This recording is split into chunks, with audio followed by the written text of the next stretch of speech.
ئەگەرچی پرۆژە یاسای هەڵبژاردنەکان لە ئەنجومەنی نوێنەرانی عێراق خوێندنەوەی بۆ کرا، بەڵام نەتوانرا دەنگدانی لەسەر بکرێ بەهۆی جیاوازی کوتلەکان لەسەر چۆنێتی بازنەی هەڵبژاردنەکان. دکتۆر جوان ئێحسان سەرۆکی فراکسیۆنی یەکێتی نیشتیمانی کوردستان دەڵێت بڕیارە ڕۆژی 10 مانگ دەنگدانی لەسەر بکرێت و کۆدەنگیەک لەسەر یاساکە هەبێت. هەڵوێستی یەکێتی نیشتیمانی کوردستانیش لەسەر پرسی هەڵبژاردنەکان دەخاتە ڕوو.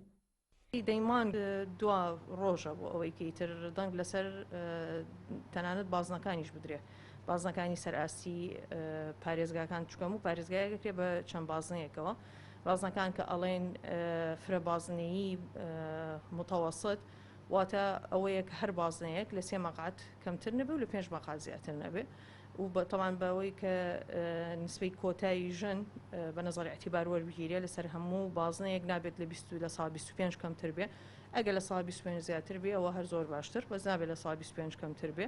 یەکێتی نیشتیمانی کوردستان ئەوە بوو کە بەڕەسمیش ئەمەمان خستۆتە بەردەستی سەرۆکایەتی پەرلەمان ئەوەیە کە کۆتایی ژن یا با بڵێن هەر ژنێک بە دەنگی خۆی کە بچێت سەرکەوێت لە پرۆسەی هەڵبژاردنەکە کە هەمان دەنی هێنابێت وەکو پیا و ئەوە لە کۆتایی ژن نابێت.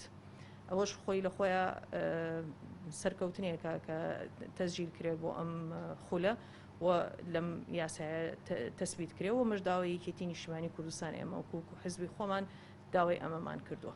ژمارەی هاوڵاتیانی عێراق و هەرێمی کوردستان چەندەوە؟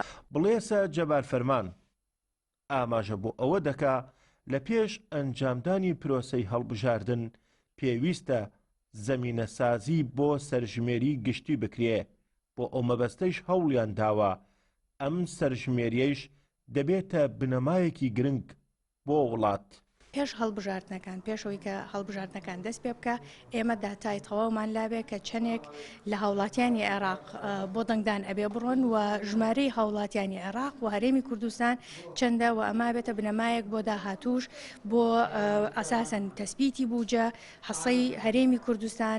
حکوومەت بڕیاری هەڵبژاردننی پێشوەختەی دا و ئەنجومەنی نوێنەرانی عێراقیش خوێندنەوەی بۆ پرۆژە یاسای هەڵبژاردنەکان کرد کە تێیدا مشت و مڕێکی زۆر و کێشمەکێشێکی زۆری بەدوای خۆی داهێنا. سەرنجام چاوەڕوان دەکرێت لە ڕۆژی 10 مانگ دەنگی لەسەر بدرێت و لە ناوەڕاستی ساڵی داهاتوودا پرۆسەی هەڵبژاردنەکانی عێراق بەڕێوە بچێت. بە مۆشەخانی گەلی کوردستان، باغداد.